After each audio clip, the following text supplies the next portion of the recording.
hora da entrevista do dia com Denise Campos de Toledo. Nós vamos falar da decisão de hoje do Copom, que reduziu o ritmo de corte dos juros, veio um corte aí de 0,25, taxa Selic em 10,5% ao ano.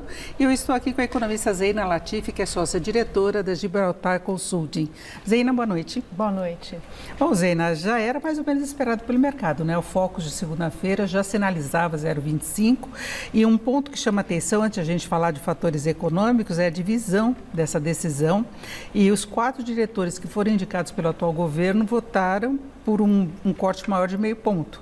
Os demais 0,25, inclusive Campos Neto, que é presidente do Banco Central, mas o discurso todo do comunicado foi mais duro, não é? Exatamente, ele foi mais duro e eu acho até, de certa forma, incoerente para uma decisão com um placar tão apertado, né? Bastava o Roberto Campos ir para o outro lado para a gente ter uma decisão para corte maior.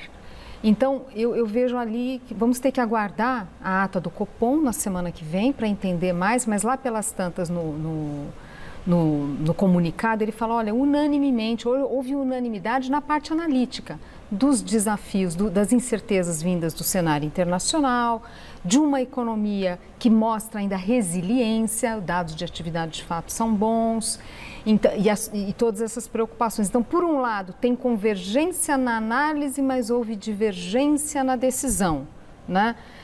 Então, vamos ter que aguardar o documento para entender melhor isso. E não houve qualquer indicação em relação aos futuros passos, dando a entender que pode parar, inclusive no final, eles reforçam com especial ênfase que a extensão e adequação de ajustes futuros serão com base no compromisso firme com a convergência da inflação para a meta. Exato, eu acho que esse é mais um ponto, importante você ter colocado isso, porque o Banco Central, ele vinha num ritmo ali, que a gente fala, dando uma sinalização, usando o termo do mercado, guidance, né? Um direcionamento que seriam as reuniões seguintes.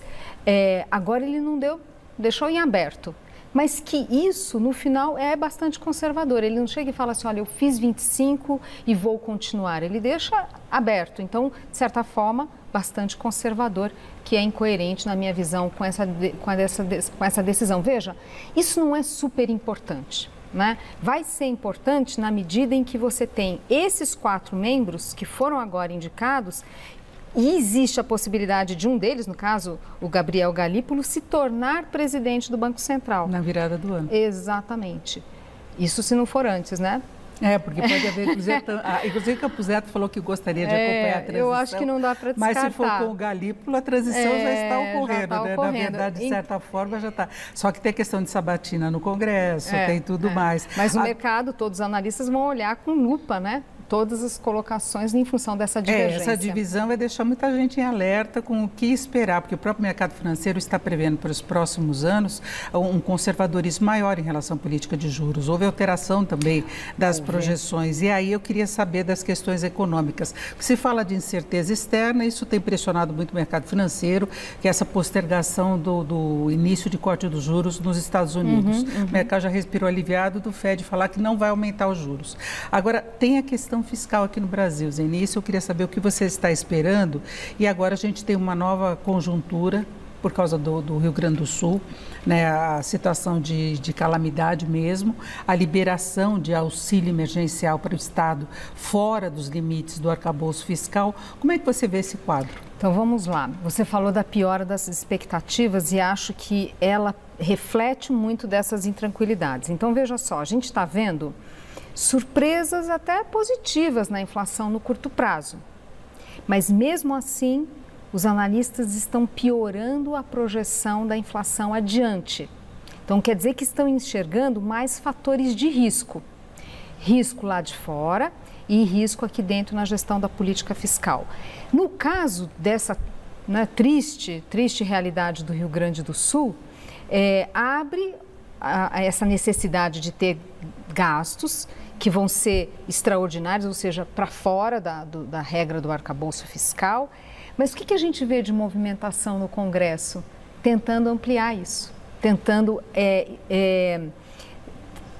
abrir mais brechas para aumento de gastos. Então, quer dizer, se já havia uma preocupação com a questão fiscal, com até algum eu diria, enfraquecimento do ministro, né? Porque não está conseguindo segurar algumas pautas no Congresso, ou a um custo muito elevado. A mudança da meta.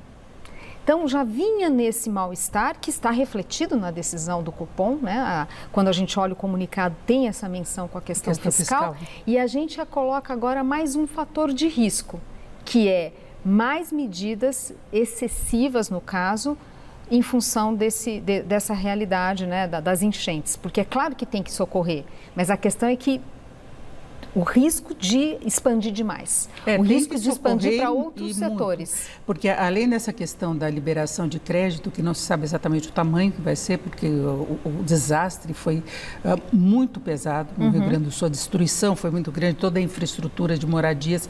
Agora se fala na possibilidade de o governo dar garantia para crédito para as pessoas e para as empresas, que muitas empresas podem quebrar, né, diante de fechar, de ter destruição, perda de estoque, aí pode haver desemprego, a destruição das casas. Então, o governo está pensando em uma linha com garantia por parte dele. Tem a questão da dívida do Rio Grande do Sul, que já se abre a possibilidade das negociações de outros estados que passem por situações emergenciais também terem condição diferente. Começa a abrir demais esse leque. E o governo estava negociando com os estados de modo geral. Vai ter aquela proposta de troca por investimento em educação, não é? Mas a ideia não era a flexibilizar demais, não é? Exatamente. Olha, vou fazer um paralelo aqui. Quando a gente olha, por exemplo, o debate sobre a questão fiscal na Europa, né? Que, aliás, vale a pena colocar o seguinte, lá a inflação, a pressão inflacionária na Europa foi muito mais forte que no resto do mundo por causa do conflito da Ucrânia. Então, quando a gente olha os preços no atacado, chegaram a subir 40% ao ano. E hoje eles estão numa situação que a inflação ao consumidor, ela recuou mais rápido do que dos Estados Unidos, do que de muitos países. Isso tem a ver com um maior zelo na questão fiscal, na minha opinião. Quer dizer, é um ingrediente importante.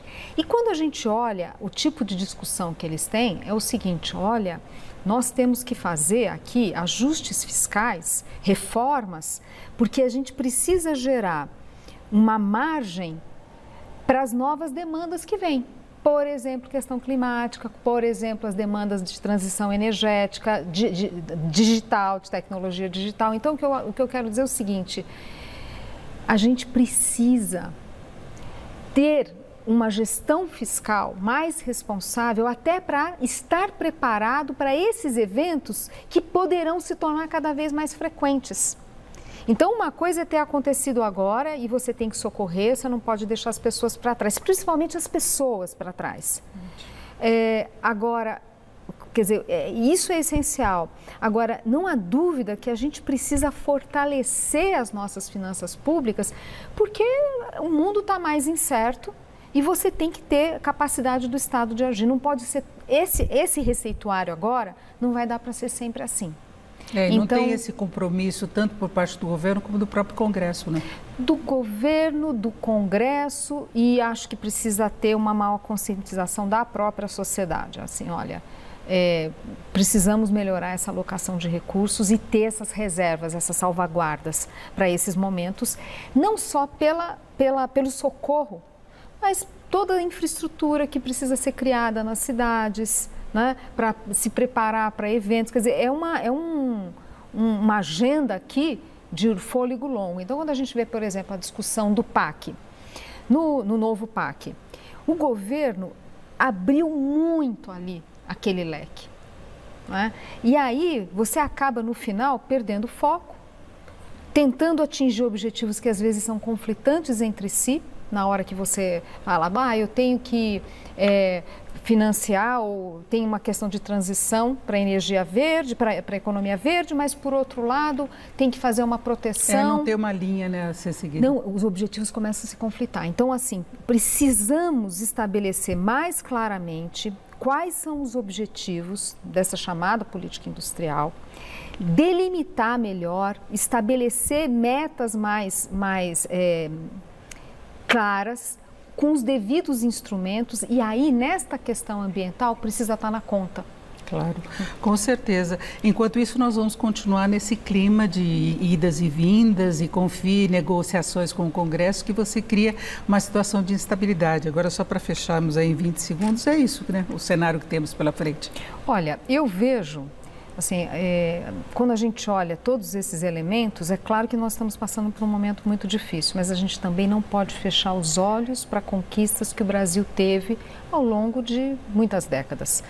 A gente teve agora o aniversário do Plano Real, né? Inflação baixa é um valor da nossa sociedade, então tem limites também para essas escorregadas fiscais, né? A sociedade não gosta de inflação.